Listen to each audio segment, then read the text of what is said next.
Мемлекет басшысы жолдауда ауыр қылмыстар үшін жазаны қатаңдату, ішкі істер органдарын модернизациялау, азаматтық қоғамды қорғау тақырыптарына баса назар аударды. Президент республика бойынша тұрғын үй қорын жөндеу мен жаңғырту жұмыстарына бюджеттік несие ретінде 30 миллиард қаражат бөлуді тапсырды. Өңірлер бойынша бұл жұмыстың жүзеге асуын бақылауда ұстау қажет екенін де айтты. Снижение данного показателя на 12%. Көпқабатты тұрғын үйлерді жаңғырту бағдарламасы аясында 2 миллиард теңге қаражат айналымда.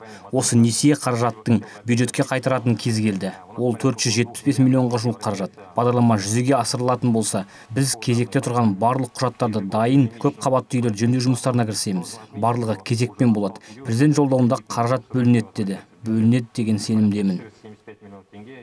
Президент жолдауында кіші және шағын бизнес өкілдерін табыс салығын төлеуден 3 жылға босатуды тапсырды. Сонымен қатар 2020 жылдан шағын және орта бизнес өкілдеріне мемлекеттік органдар тарапынан жасалатын тексертулер тоқтатылады. Көп балалы және мүгедек бала тәрбиелеп отырған отбасыларға бақытты отбасы бағдарламасы аясында 2% мөлшерлемемен тұрғын үй алуға мүмкіндік жасалды. Әлеуметтік жәрдемақы сомасын да көтерді. Бизнес бастау бағдарламасы бойынша өз ісімді бастауға жоспарлап отырмын. Және бұған мемлекет тарапынан гранттар мен шағын несиелер бөлінген.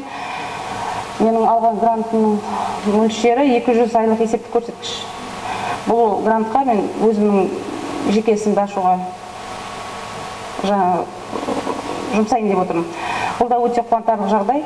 Президент жолдауда ұстаздардың мәртебесін көтеріп, олардың жалақысын 2020 жылдан 25%-ға көтеруді тапсырды.